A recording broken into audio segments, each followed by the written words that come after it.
En ce 350e anniversaire de la mort de Marie de l'Incarnation, une réflexion sur les lettres de la célèbre épistolière me semble incontournable. Sa correspondance, considérée par Karl Bergeron comme un chef-d'œuvre, digne de figurer aux côtés des Confessions de Saint-Augustin et du château intérieur de Thérèse d'Avila, occupe une place à part dans le patrimoine lettré de la Nouvelle-France. Bien que cloîtrée, elle reste par ses écrits une figure de proue des missions canadiennes. En vérité, la Tourangelle, qui se définit peu à peu comme une Canadoise, scelle son destin avec celui de sa terre d'adoption. Ce n'est donc pas un hasard si l'histoire littéraire du Canada français fait d'elle une pionnière.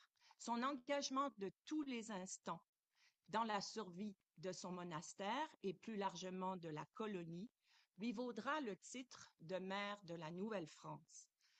En effet, celle qui a quitté son fils, Claude Martin, alors âgé de 12 ans, pour suivre sa vocation, s'impose d'abord et avant tout comme une figure maternelle par le commerce qu'elle entretient bien sûr avec son fils, mais aussi plusieurs de ses correspondants et les liens affectueux qu'elle tisse avec ses chers pensionnaires. Mais au XVIIe siècle, on n'accède pas à la maternité, même spirituelle, sans oblation de soi. En vérité, je montrerai à travers quelques exemples tirés de la correspondance de Marie de l'Incarnation qu'elle reste une figure éminemment paradoxale, déchirée entre son vœu d'obéissance, son désir d'effacement, sa volonté de défendre sa communauté contre le pouvoir tyrannique des autorités ecclésiales et son désir d'affranchissement. Un discours contraint. La réponse au courrier, si elle permet à Marie de l'Incarnation de s'épancher, s'impose le plus souvent comme un fardeau, puisqu'il faut écrire à ses nombreux correspondants de manière précipitée, souvent la nuit à la lueur d'une chandelle et avant le départ des bateaux. Selon l'estimation de Marie-Emmanuelle Chabot, Marie de l'Incarnation aurait rédigé environ 13 000 lettres. De ce nombre, seulement 278 ont été retrouvés et édités par les soins de Guy-Marie Houry, qui a rassemblé plusieurs des missives publiées par Claude Martin, ainsi que quelques manuscrits oubliés par ce dernier. Celle qui devait ménager son temps disponible pour le commerce épistolaire entre de nombreux autres travaux se plaint souvent de la lourdeur de son emploi du temps. À son fils, qui reste son confident privilégié, elle confesse qu'elle a tant d'embarras à écrire dans l'économie de ses petites affaires temporelles qu'elle doit rédiger par reprise. C'est donc à bâton rompu qu'elle poursuit ce dialogue épistolaire. Marie de l'Incarnation écrit non seulement sous pression avant le départ des navires, mais aussi par vœu d'obéissance à la demande de plusieurs religieux. Et elle déclare à Barthélemy Vimont, qui lui demande des comptes, « Je vous envoie quelques petites remarques pour satisfaire à l'obéissance. » Ou encore, elle se plie à la demande de son fils qui la force à confier ses souvenirs. On peut affirmer sans crainte d'exagérer qu'une bonne partie de la correspondance émane de prises de parole supervisées d'abord par son directeur spirituel, puis par son fils Claude Martin. Rappelons que ce dernier a retouché lourdement les écrits de sa mère avant leur publication et a probablement retranché tous les commentaires susceptibles de nuire à sa canonisation.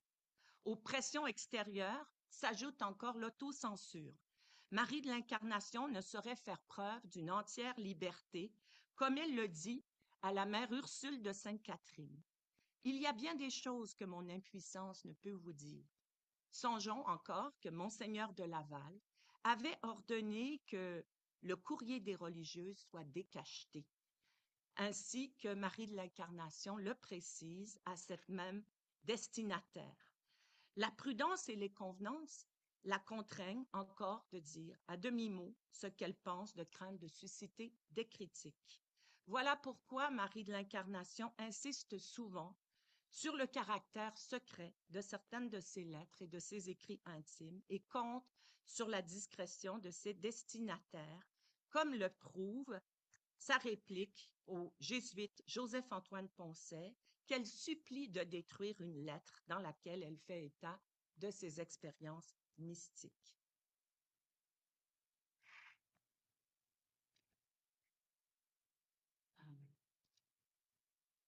D'accord, excusez-moi. Euh, je vous le dis parce que vous le voulez, mais le secret, s'il vous plaît, est brûler ce papier, je vous en supplie. Le souci de la confidentialité l'amène d'ailleurs à laisser brûler ses écrits personnels lors de l'incendie du monastère. La pensée me vint de les jeter par la fenêtre, mais la crainte que j'eus qu'ils ne tombassent entre les mains de quelqu'un me les fit abandonner volontairement au feu.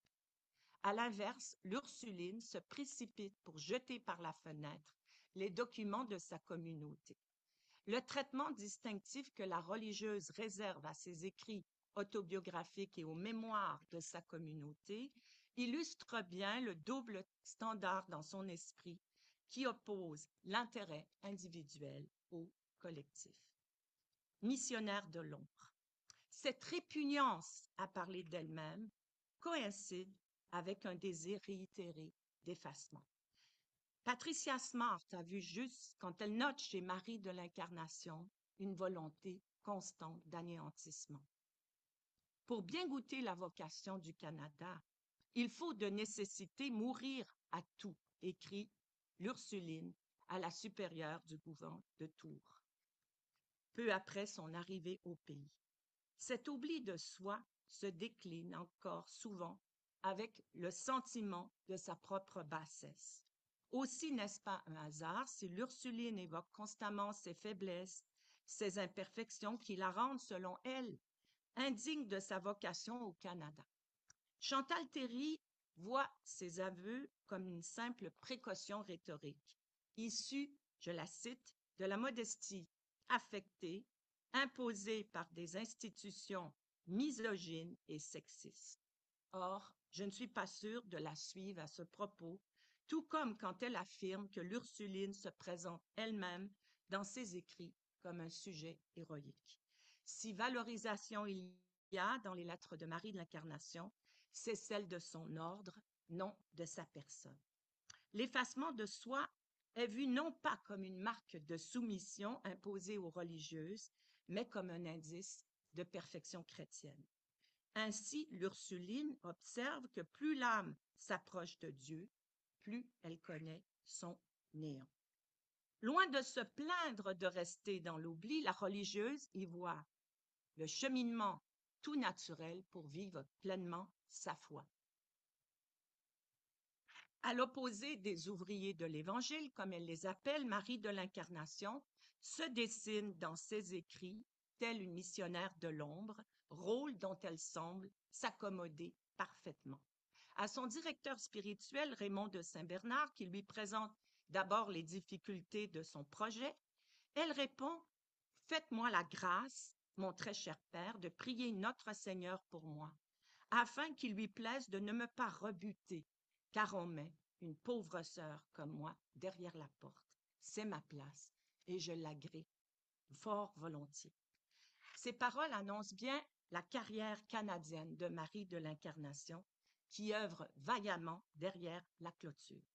Bien que l'Ursuline accepte de bon gré cette retraite, il est des moments où l'isolement lui donne un sentiment d'étouffement, comme elle le confie à son fils en parlant d'elle à la troisième personne. Je connais une personne que vous connaissez bien aussi, qui a autrefois été contrainte de chercher des lieux écartés pour crier à son aise, de crainte d'étouffer. La forme impersonnelle employée dans la lettre témoigne ici de la répugnance de l'épistolière à parler d'elle-même. Mais peu à peu, sa révolte s'apaise et elle retrouve, selon ses mots, un esprit libre et clairvoyant. Marie de l'Incarnation a fait depuis longtemps le sacrifice de sa personne. Elle trouve, avec le temps, dans le repli, une voie d'accès vers la contemplation. Dieu m'a fait la grâce de m'attirer à une vie plus intérieure. Du reste, cette réclusion volontaire qui la sépare du monde n'entame en rien ses liens avec la communauté. Par-delà la clôture, les religieuses sont pleinement solidaires des efforts déployés par leurs confrères masculins pour prêcher l'Évangile aux nations éloignées. Certes, aucune barrière n'est assez étanche pour couper Marie de l'Incarnation de la nouvelle Église, au succès de laquelle elle a fait vœu de donner sa vie, comme elle le confie à sa consoeur Angélique de la Conception. Vous avez raison de croire que j'ai envie de mourir en cette nouvelle Église. Il est vrai qu'encore que notre clôture ne me permette pas de suivre les ouvriers de l'Évangile dans les nations qui se découvrent tous les jours, notre Seigneur me lie si fortement d'esprit avec eux qu'il me semble que je les suis partout et que je travaille avec eux en de si riches et si nobles conquêtes. Même si elles se jugent indignes d'un semblable emploi, elles se déclarent par la prière en constante communion avec les missionnaires qui s'aventurent à la conquête des âmes. Dans la relation de 1654, elle se révèle encore plus explicite sur ses voyages par interposition. Je me promenais en esprit dans ces grandes vastitudes et j'y accompagnais les ouvriers de l'Évangile auxquels je me sentais unie étroitement. Par compensation, Marie de l'Incarnation suit fort attentivement les progrès des missions depuis son monastère et raconte en détail les tourments infligés aux pères Jacques, Brébeuf, Brezani et plusieurs autres. Son isolement n'est du reste que fort relatif puisqu'elle a bénéficié de plusieurs informateurs et rapporte la mort de Jacques avant même que les jésuites ne la racontent eux-mêmes. Par ses nombreux entretiens au parloir, elle participe d'ailleurs directement à l'évangélisation des Autochtones. Ces conversations, dont elle nous livre le compte-rendu détaillé, constituent une contrepartie de toutes les restrictions imposées à sa condition. Une voix dissidente. Prête à accepter toutes les limitations quand il s'agit d'elle-même, Marie de l'Incarnation se cabre dès que la réputation de son ordre est attaquée. À peine arrivée en Nouvelle-France, les Ursulines se voient menacées dans leur mission. Mutus Vitecelli, supérieur général des Jésuites à Rome, juge leur venue au Canada prématurée. Les Jésuites Joseph-Antoine Poncet et Barthélemy Vimont préféraient la congrégation de Paris à celle de Tours, moins susceptible d'obtenir des fonds en provenance de la capitale. Pour calmer les esprits, Madame de la Pelletrie, la fondatrice du couvent des Ursulines de Québec, consentit à ce que des religieuses parisiennes se joignent au groupe destiné à partir pour le Canada. Ce compromis sera à l'origine de rivalités entre les deux familles. C'est alors que le père Georges de la Haye, espérant apaiser les tensions, propose à Marie de l'Incarnation de passer dans la congrégation des Ursulines de Paris, ce qu'elle refuse catégoriquement. L'idée germa de nouveau une fois rendue à Québec et Marie de l'Incarnation dut faire preuve de vigueur et de fermeté dans son refus. Ce fut en cette rencontre qu'il me fallut soutenir un grand combat et faire voir que je n'étais pas si flexible en un point si important qu'on se l'était imaginé. Du reste, l'opposition la plus contraignante vient sans doute de Monseigneur de Laval, qui peu après son arrivée en Nouvelle-France intervient dans la vie des Ursulines et dans la gestion de leur monastère. En effet, le prélat décide de changer le droit coutumier des Ursulines sans leur accord afin qu'il soit conforme aux usages de la maison de Tours. Il nous a donné 8 mois ou 1 an pour y penser. Mais ma chère mère, l'affaire est déjà toute pensée et la résolution toute prise. Nous ne l'accepterons pas, si ce n'est qu'à l'extrémité de l'obéissance. Nous ne disons mot, néanmoins, pour ne pas aigrir les affaires. Si Marie de l'Incarnation ne proteste pas en public, elle ne cache pas son mécontentement à la supérieure de Tours. L'abrégé des constitutions proposées serait, à l'en croire, plus propre pour des carmélites ou pour des religieuses du Calvaire que pour des Ursulines. À cette vexation s'ajoute encore l'interdiction pour les religieuses de chanter pendant la messe, défense proclamée par le même évêque sous prétexte que cela risque de distraire le célébrant et qu'elles y prendraient de la vanité en chantant. Malgré sa frustration, l'Ursuline se garde bien de critiquer ouvertement ce très digne prélat, en faisant même son éloge. Il a un soin incroyable de nous, tant pour le spirituel que pour le temporel. Si elle n'enfreint pas les règles de l'obéissance, elle laisse libre cours à sa déception dans la lettre. Je vous ai fait ce récit, ma très chère mère, afin que vous jugiez si nous voulons changer nos constitutions et pour me consoler avec vous dans la peine que je souffre sur ce sujet. L'amertume de l'épistolière, on la sent également quand elle réfute les fausses rumeurs qui circulent en France sur son ordre, et surtout quand plusieurs métropolitains remettent en cause l'utilité de la vocation éducative des filles d'Ursule en la Nouvelle-France. Que si l'on dit que nous sommes ici inutiles parce que la relation ne parle point de nous, il faut dire que Monseigneur notre prélat est inutile, que son séminaire est inutile, que le séminaire des révérends pères est inutile, que messieurs les ecclésiastiques de Montréal sont inutiles, et enfin que les mères hospitalières sont inutiles parce que les relations ne disent rien de tout cela. Et cependant, c'est ce qui fait le soutien, la force et l'honneur même de tout le pays. Ainsi, l'écriture est pour elle un devoir de mémoire pour sa communauté et une sorte d'exutoire contre les vexations et les faux bruits qu'il faut souvent corriger. De surcroît, comme le travail des Ursulines se fait en coulisses, il échappe à l'attention du public et par conséquent à la pleine reconnaissance des autorités. Il lui faut donc rendre hommage aux travaux de ses consoeurs. Mon très cher fils, ce que nous faisons en cette nouvelle Église est vu de Dieu et non pas des hommes. Notre clôture couvre tout et il est difficile de parler de ce qu'on ne voit pas. Nous attendons la récompense de nos services de celui qui pénètre dans les lieux les plus cachés. Cela nous suffit. La tentation de la liberté. On aura senti l'amertume qui se dégage des dernières paroles de l'Ursuline. Marie de l'Incarnation entretient manifestement un rapport paradoxal vis-à-vis de son statut de femme ou de religieuse cloîtrée. Sédentaire par vocation en même temps que par obligation, elle prête une oreille attentive aux explorations du sieur des Groseilliers dans la baie d'Hudson.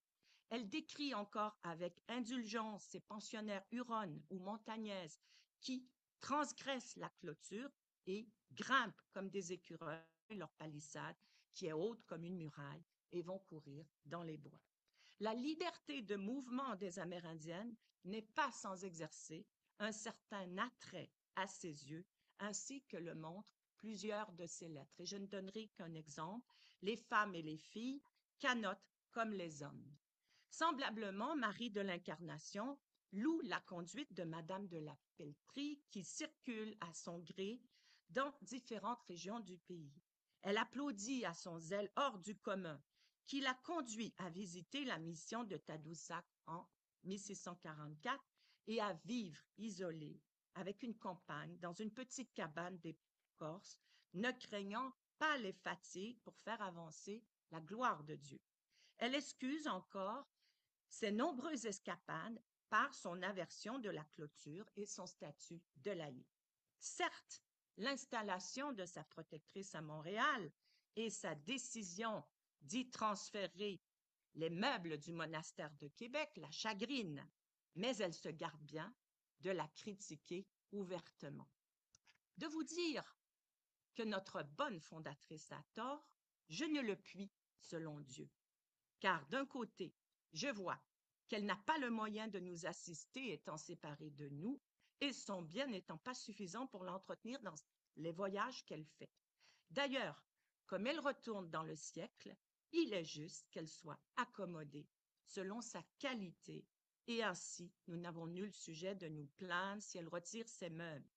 Et enfin, elle a tant de piété et de crainte de Dieu que je ne puis douter que ses intentions ne soient bonnes et saintes. Mais ce qui m'afflige sensiblement, c'est son établissement à Montréal, où elle est dans un danger évident de sa vie à cause des courses des Iroquois. Et ce qui est le plus touchant, elle y reste contre le conseil des révérends pères et de monsieur le gouverneur, qui ont fait tout leur possible pour la faire revenir. L'ambivalence de Marie de l'Incarnation vis-à-vis le déménagement de sa compagne semble ici moins dictée par sa témérité ou son refus de se soumettre au conseil des autorités qu'à la crainte de devoir revenir en France, faute de fonds, comme l'appréhende M. de Bernières, cité dans la même lettre. Si Madame votre fondatrice vous quitte, comme j'y vois de grandes apparences, il vous faudra revenir en France, à moins que Dieu ne suscite une autre personne qui vous soutienne.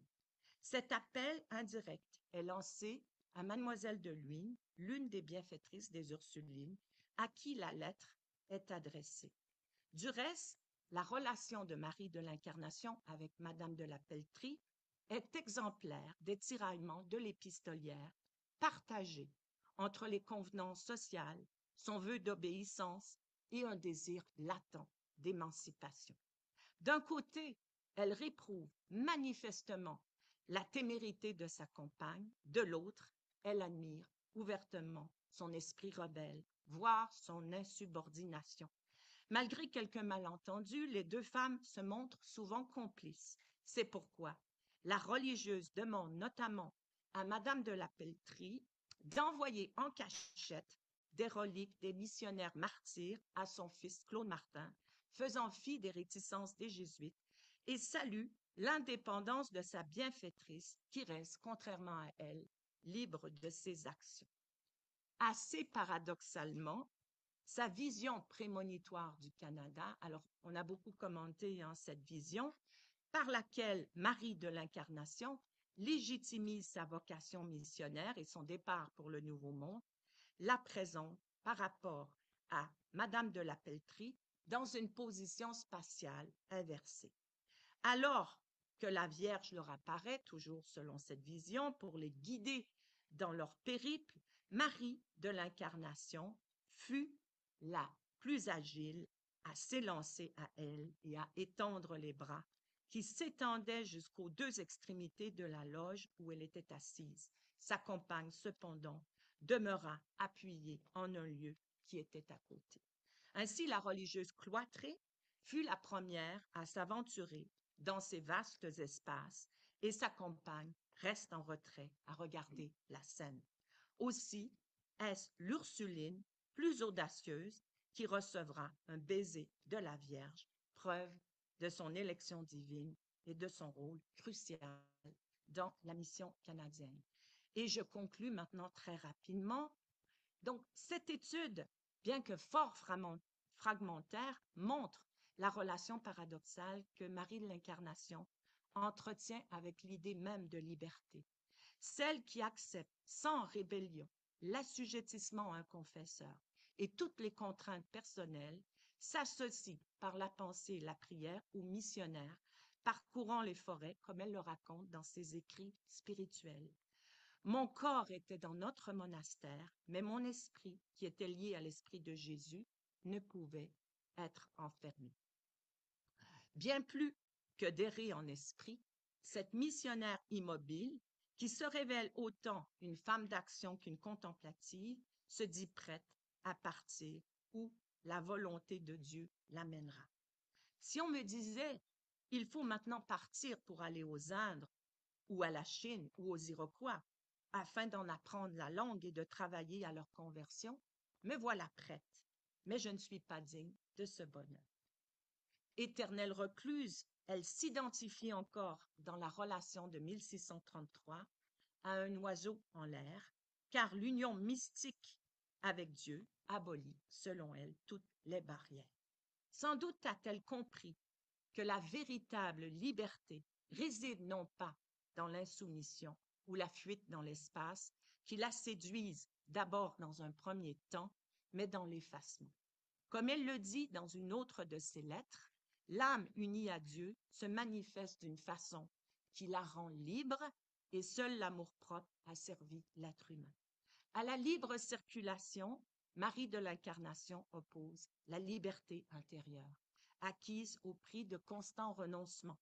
Ces lettres, comme les grands textes de la littérature, nous révèlent le cheminement d'un être d'exception qui oscille entre le mépris de soi et la promotion collective, entre l'attrait du néant et le devoir de mémoire, entre le doute et la certitude métaphysique, entre le désir d'évasion et la quête de la plénitude intérieure. De corvée imposée, la rédaction de la correspondance devient un cri du cœur, un baume contre la souffrance, une main tendue contre ce sentiment d'impuissance et de déréliction qui envahit l'épistolière dans ces moments d'abattement. Les lettres de Marie de l'Incarnation fascinent encore aujourd'hui par la recherche sans compromis de la vérité spirituelle qui en émerge. Et je vous remercie.